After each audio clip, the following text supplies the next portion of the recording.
24 तारीख को महाकुंभ से लौटते हुए अकबरपुर रोड पर आनंदेश्वर कोल्ड स्टोरेज के सामने एक भयंकर एक्सीडेंट होता है। 3 लोगों की जान जाते जाते बचती है और पुलिस पहले मुकदमा नहीं दायर करती, बाद में पुलिस मुकदमा भी दायर करती है।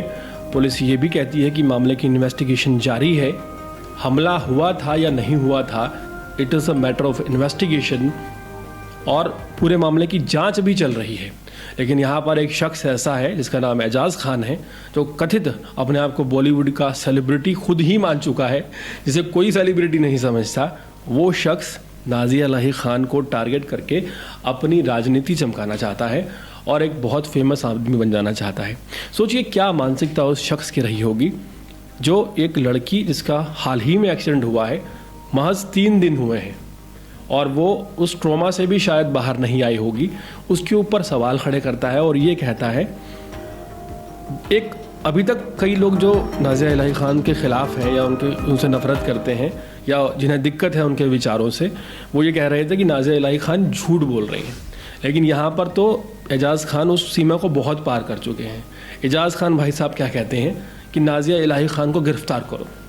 देखिए क्या मानसिकता इस शख्स की रही होगी कि एक लड़की का एक्सीडेंट हुआ और उस लड़की ने वीडियो बना के दिया, सारे एविडेंस सामने आए, हादसा भी हो, मान लिया कि हमला नहीं हुआ होगा, 1% मान लेते हैं, तो भी एजाज़ खान की मानसिकता देखिए कि ये शख्स अपनी राजनीति, अपने इमेज को चमकाने के लिए क्या कह रहा है कि नाज़िया इलाही खान को गिरफ़्तार करो। हद होती है किसी चीज़ की। अब मान लीजिए कि पुलिस हर बात को नकार सकती है। पुलिस ये कह सकती है कि नाज़िया इलाही खान झूठ बोल रही थी, उन्होंने मनगढ़ंत कहानी कही होगी, उनके ऊपर किसी ने हमला नहीं किया, ये उनका वहम हो सकता है।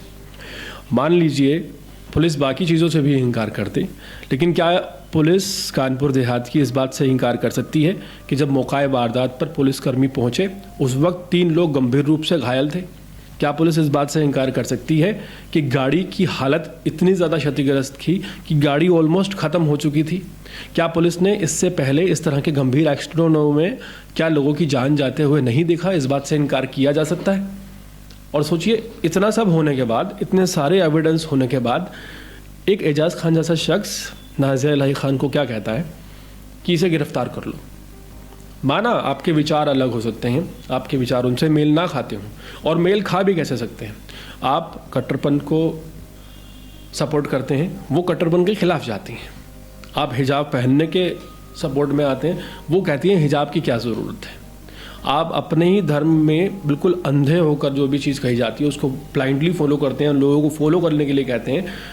नाज़िया इलाही खान कहती हैं कि वो एक प्राउड मुस्लिम भी हैं और सनातन की भी बहुत इज्जत करती हैं। तो यहाँ पर आपसे कई दर्जे ज़्यादा बेहतर वो चल रही हैं, और जब उनका एक्सीडेंट होता है आप इस तरह की बात करते हैं तो सवाल आपकी तरबियत पर उठते हैं कि Ejaz Khan, what is happening with you? किस दुनिया में आप जी रहे हैं? आप सपोर्ट नहीं कर सकते किसी को जिसके साथ हादसा हुआ है। आपका विचार अलग हो सकता है और बिना इन्वेस्टिगेशन के आप इस बात को कैसे कह सकते हैं कि हमला नहीं हुआ? जब तक इन्वेस्टिगेशन पुलिस पूरी नहीं कर देती, जब तक पुलिस चार्जशीट दायर नहीं कर देती, आप 1 घंटे में वकील भी बन गए, जज भी बन गए, आप इन्वेस्टिगेशन ऑफिसर भी बन गए और आपने 1 घंटे में डिक्लेयर कर दिया बेस्ड ऑन 1 आवर्स स्टेटमेंट। क्या इस बात को दबाया जा सकता है? सबसे बड़ा सवाल ये है। दूसरी चीज़ यहाँ पर मैं ये कहना चाहूँगा कि तमाम आपने ऐसे हादसे देखे होंगे जो शुरुआत में हादसे लगे। ऐसा 1 मामला नहीं है, 2 मामले नहीं है, 10 मामले नहीं है, 100 से 1000 से ऊपर मामले ऐसे सामने आए हैं जिनमें शुरुआत में एक हादसा लगता था, बाद में वो साजिशें से निकली, बाद में लोगों की गिरफ्तारी हुई, बाद में लोग जेल गए। लेकिन एजाज़ खान को क्या लेना देना, उन्हें सिर्फ आंखें बंद करनी है और जो कोई पीछे से कट्टरपंथी में बोलता जाए उसी की नाम जपना है। माना कि आपके विचार अलग होते हैं, एक लड़की जो अपने धर्म की लड़कियों के खिलाफ हो रहे अत्याचारों के खिलाफ भी बोलती है, आप नहीं बोलते हैं, आपकी राय अलग है। शायद आप अफ़गानिस्तान का एग्जाम्पल देना चाहते हैं, लेकिन वो नहीं चाहती ना। इसका मतलब ये नहीं है कि वो गलत हो जाती है। देखिए, कोई भी किसी के भी अगर आपसे विचार नहीं मिलते, सपोज़ आप कोई बात कहते हैं और मैं आपकी बात से इत्तेफाक नहीं रखता, मुझे लगता है कि आपकी बात मेरे हिसाब से ठीक नहीं है, तो इसका मतलब ये तो नहीं कि मैं आपको इतना गलत साबित कर दूं, मैं आपको गिरफ्तारी के लिए बोलूं कि इनकी गिरफ्तारी होनी चाहिए, और वो भी तब जब इतना भयंकर एक्सीडेंट नाज़िया इलाही खान का हुआ है। तो यहाँ पर नाज़िया इलाही खान एजाज़ खान को फटकार लगाती हुई नज़र आ रही हैं।